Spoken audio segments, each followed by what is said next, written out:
All right, friends, welcome to the bench. Today is Wednesday, November 5th.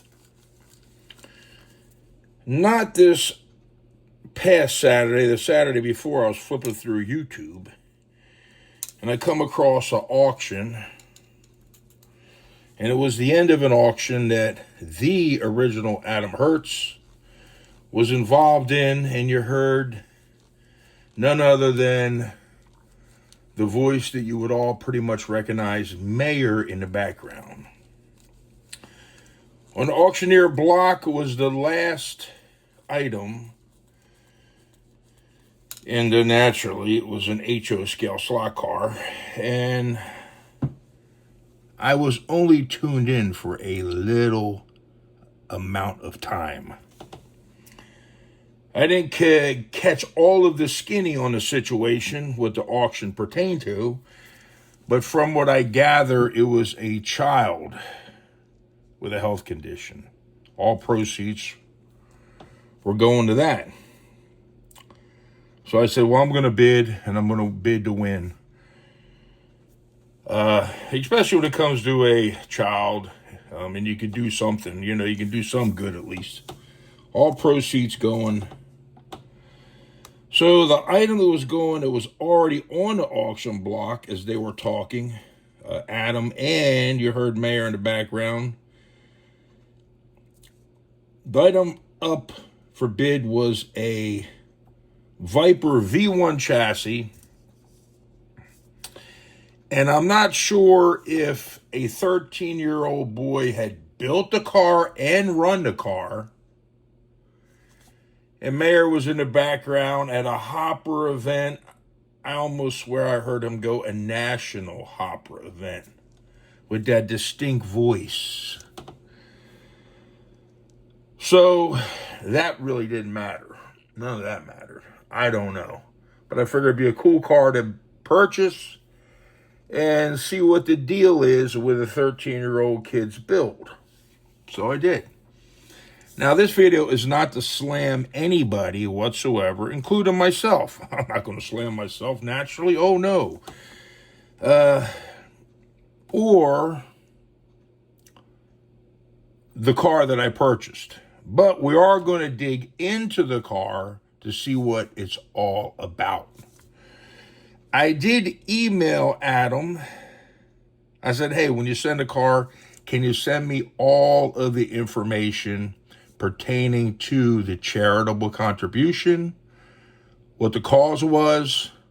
I didn't need no names, just what it was all about, and also the scoop with the car. And I didn't get none of the information on the charity deal. I was hoping to get something, not no names, just what it was for, so I could share it with you. He never gave it to me. I guess he may have overlooked it, but I did get a handwritten note, which I already scribbled some on. This came with the car, was included in the box of supposedly the build. And like I said, I think this is built by a 13-year-old boy, built this car. I'm not positive, because I didn't get the answer. So here it is. It come in a recycled Viper scale racing bag, which is absolutely splendid. Didn't go in the trash. Original purchaser purchased a Albino 436 narrow tires from none other than Viper scale racing. Let's dig into it, friends. Let's dig into it. And we're going to look at this car as if we are Columbo, a little tiny bit of Barnaby Jones, and one of my favorite of all time, Cannon. I like that show, Cannon. A big guy, he could run. With that belly he had, beat people up, he'd get beat up, he'd fight back, and he was quick on his legs. So we're going to throw a little Cannon in with the situation. So here's the car I purchased from the auction. And the chassis is supposed to be a Viper V1 chassis. It is.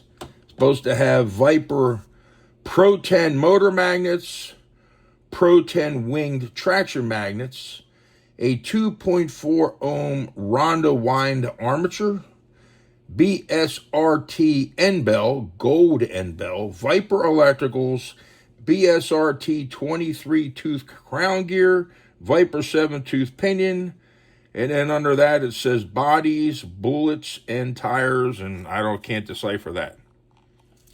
So here she is, Lexan body.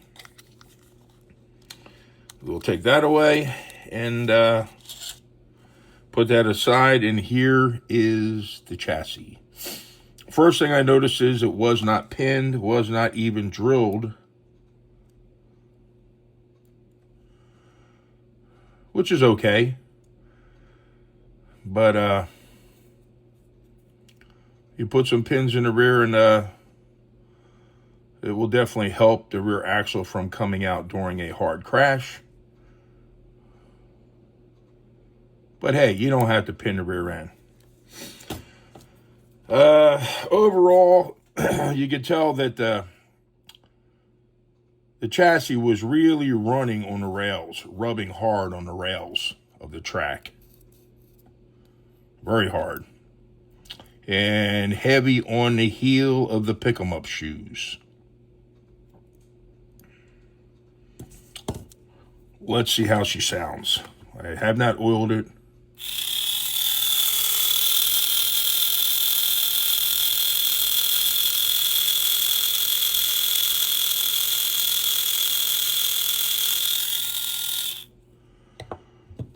It is, in my opinion, running a little rough. And when you spin the rear axle, you can feel it. Now, there is end play. It's not binding up in no way with the pinion. Your crown gear, I like calling it the axle gear, and the pinion, no issues with it being slammed together too hard, but it is not really. It doesn't feel good. Could have been that the car was run hard and it's in need of maintenance. Anyway, let's go ahead and check out the tires.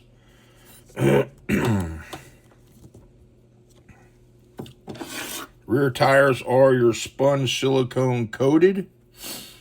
And let's see what we got.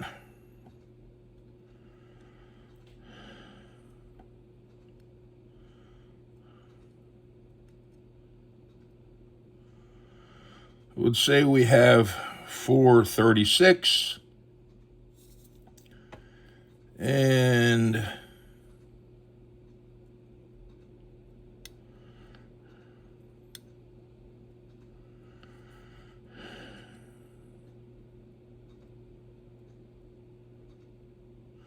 that's pretty tight right there, but we could call it a 442. One is 436, one is 442. And I noticed that when I was looking at it, the one side's a little bit more transparent, like it is worn down. Unless the manufacturer had sent it out this way for a reason. Some guys like two different size tires. I heard through the grapevine. I personally have no experience with that, but it does look like one side is worn more than the other. Looked like it was running on a NASCAR track doing nothing but left-hand turns, if that makes sense. Well, there's the axle.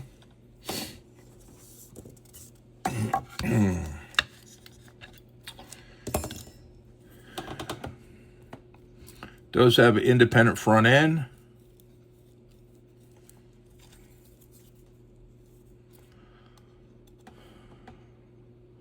It's going to be a little harder to get a reading because of the body post.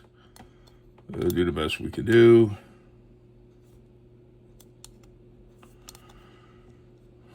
Looks like they're probably 335. 330 wants to pull the tire just about off the rim, off the wheel. See it lifting? So they are 335, I would say. the front tires.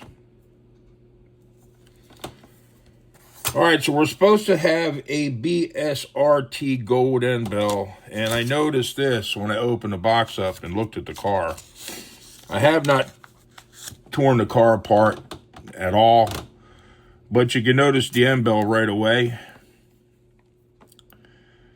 Has a little doohickey right here where you can use a helper spring to push down on the arm that holds the brushes in the end bell. Use one on each side, total 2 springs. And you can take advantage of that situation with a high horsepower, a low ohm armature to help keep the arms from flapping around with all those ponies.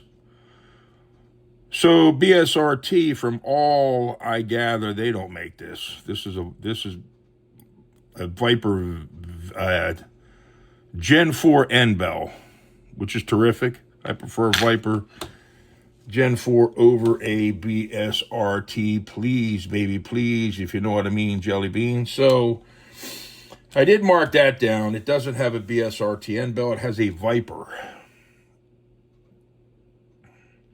And the electricals, the shoe hangers are your silver plated, and the springs and the pick 'em up shoes are supposed to be Viper. I don't see why they're not. I would think that they are. I have no ways of being absolutely positive, but we do have the holes in the hanger, so I don't have no reason not to believe that's not Viper. So let's go ahead and dig into the car. So the Pro 10 motor and traction magnets are shiny black, except for where the traction magnets are wore away from hitting the rail hard and heavy. And Viper Scale Racing's Pro 10s are shiny and black, where the Pro 4 are more like a dark gray, a matte finish, and the ceramic also are a dark gray. So you can see this is a wing tip. It's more narrow in the front and it flares out going to the back, and it's shiny black. Shiny. The wing magnets, traction magnets.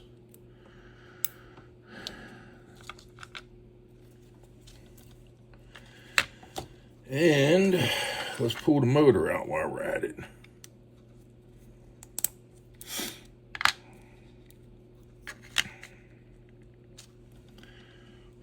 Shiny magnets, black.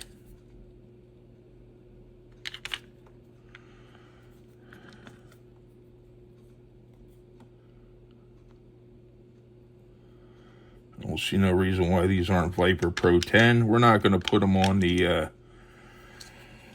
trusty downforce meter right now. For a reference, we will do that after we run the car. The exact way it is, we're going to put it back together and run it. Plus, we're going to oil it. And when we tear it apart to try to improve, then we'll take some measurements. So that's a Viper end bell, Gen 4. One bunny ear over here is a little marred up, but that's okay. It's not going to affect anything.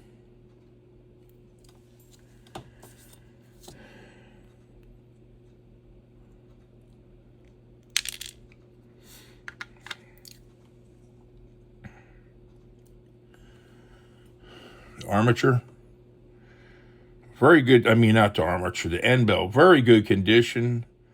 Only a little bit of wear on the brushes. They're just broken. They're not even broken in all the way. The little half moon has started on the brush, plenty of life on this end bell, and to me it doesn't even look like it's been anything work done on it. No tweaking at all has been done on this. Very, very, very, very minimal overhang on the edge. This looks like this is just how they come from Viper Scale Racing when you purchase them, or HC slot cars. The armature. We have that machined rear bushing. No spacers on the back, and we have a 7-tooth pinion.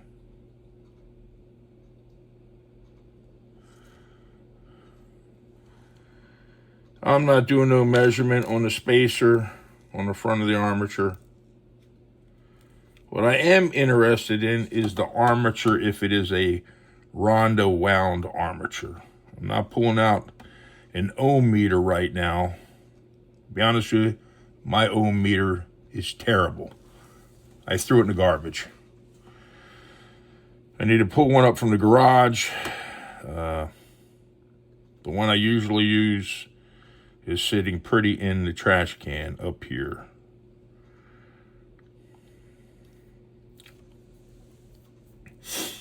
It looks like the brushes are not running flat on the commutator. That's just from what I'm looking at.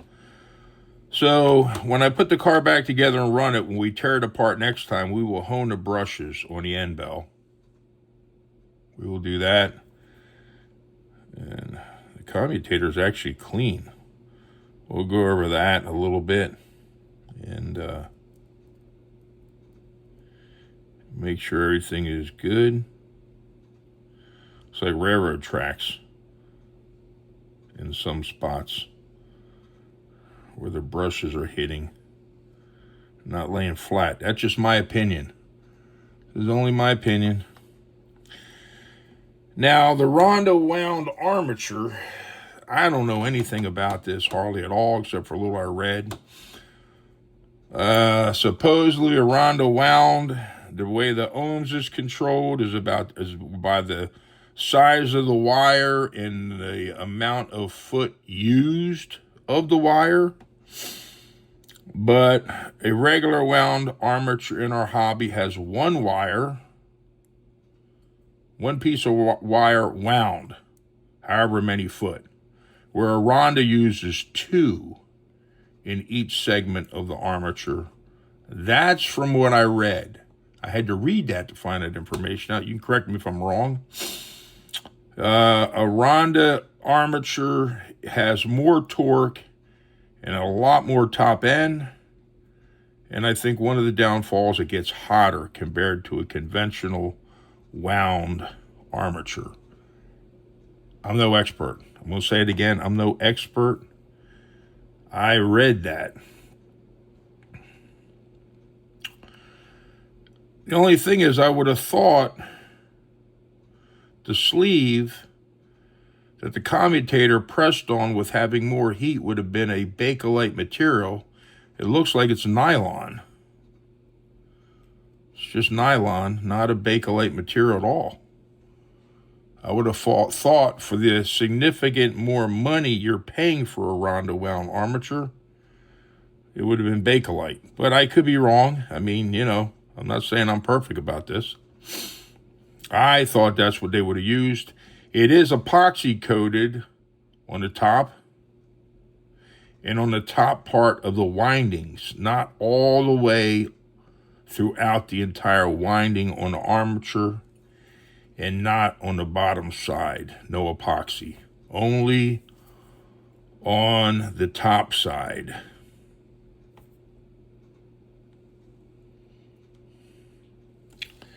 Now, I'm going to look at it with a jeweler's magnifying glass and see if I can get the skinny on the whole situation with the armature. So Let me see what I can look at under this thing. What the heck? Yeah, that's just nylon. And is all that is. That sleeve that the commutator's pushed on is nylon. Now, wait a minute. Hold up.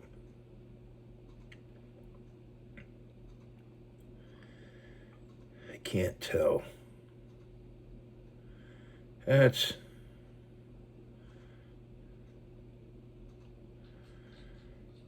I can't tell. I'm trying to look at those wires that come up from the armature where they mount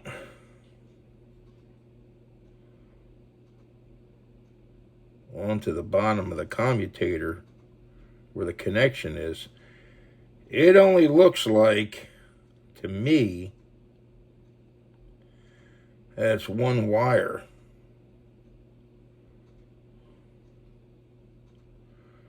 I don't know where the two wires would come up. Now, it does have some other wires that cross over. So, yeah, I don't know. Anybody out there has knowledge on this? I don't, from what I'm looking at, I don't see where it's double wound, each one of these segments of 3, and there's 2 wires mounted where it comes up from the wrap.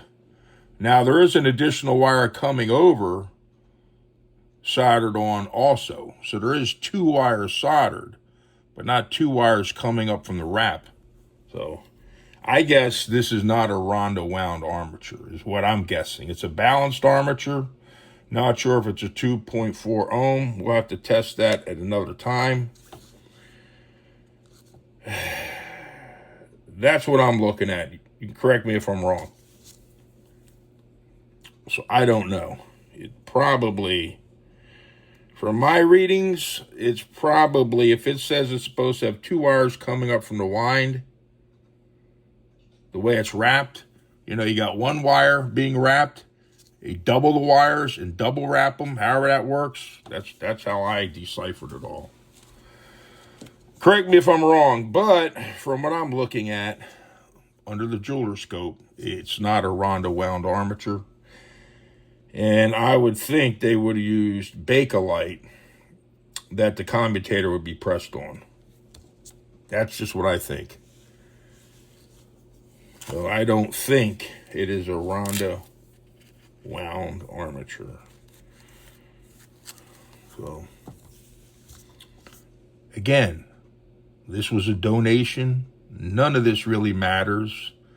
I would not care if I put this car on a track and it smoked. That doesn't matter. But it's good to make a video on this, on a car I purchased from an auction.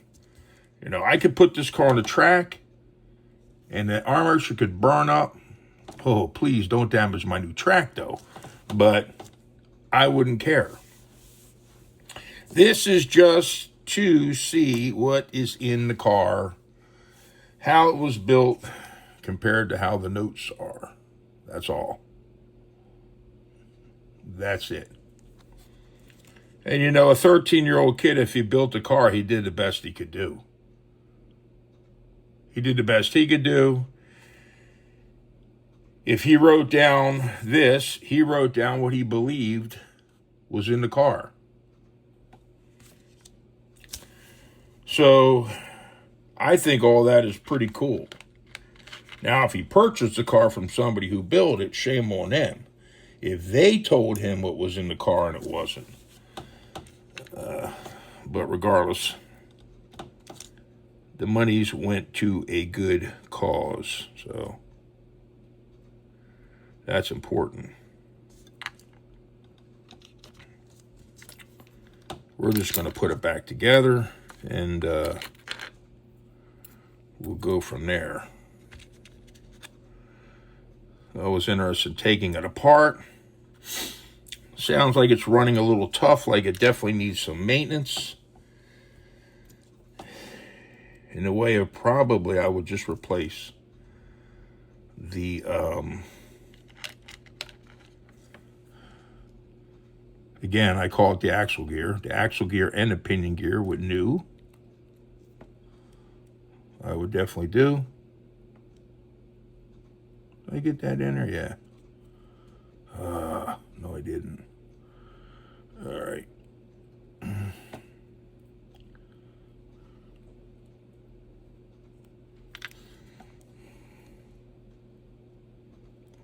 All right.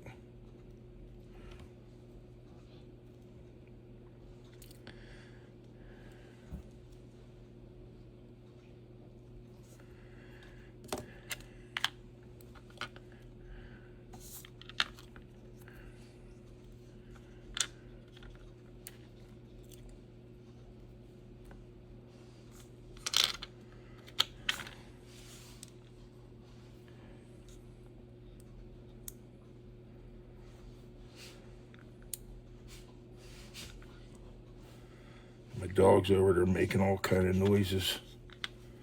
I don't know what the heck he's doing over there.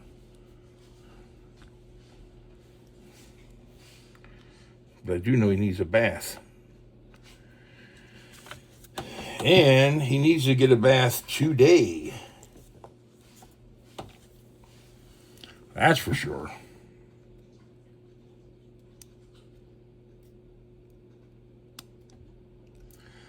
But he definitely needs a bath.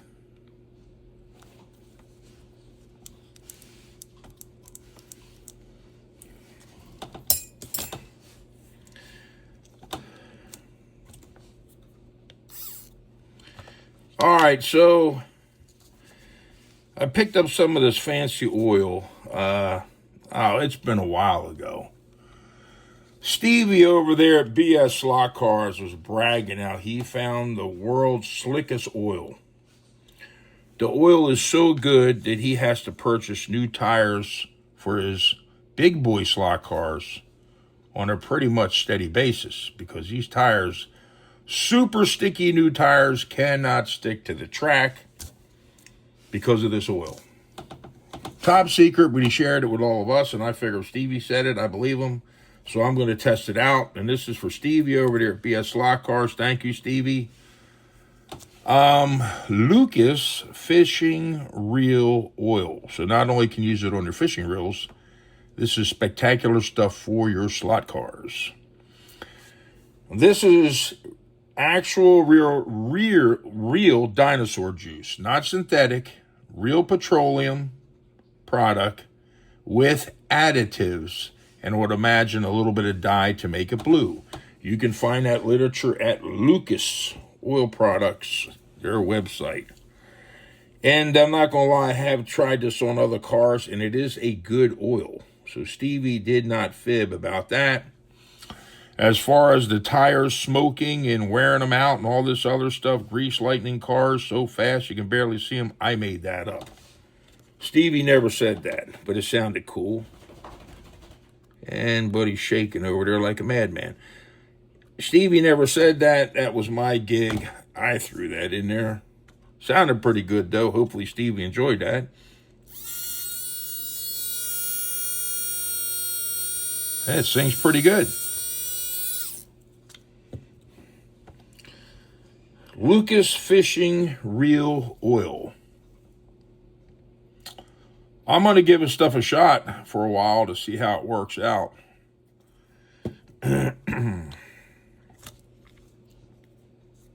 Yep.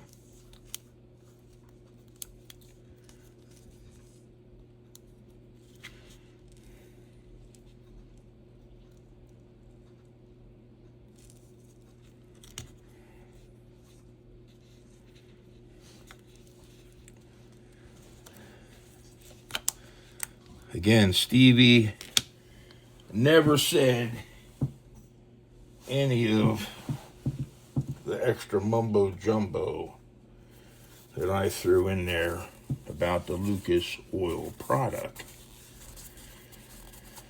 That was all my doing. I thought it was pretty cool. Alrighty.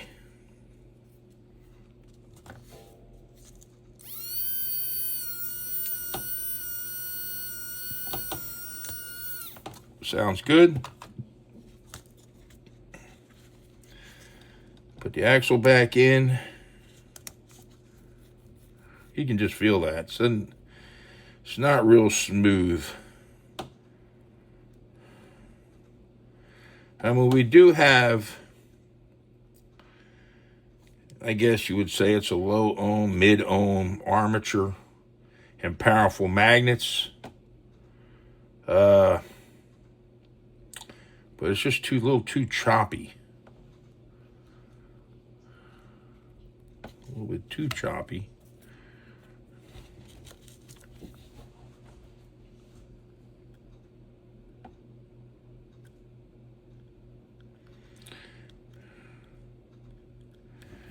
Actually, I just got an angle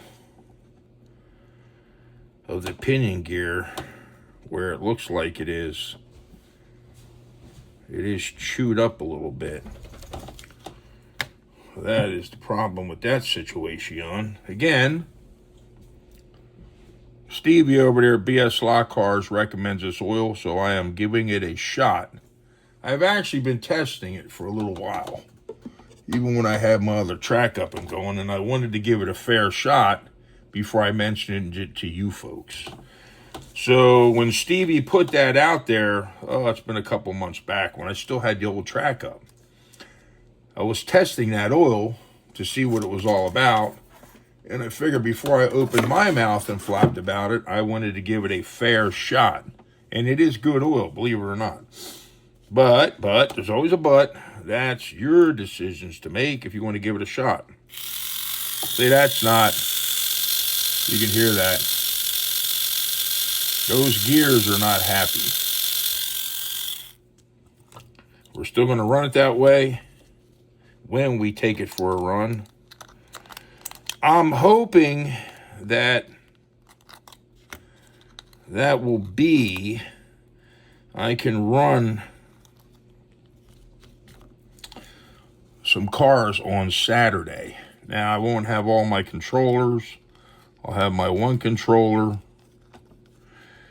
And I probably won't have my new power supply yet. I'm going to order a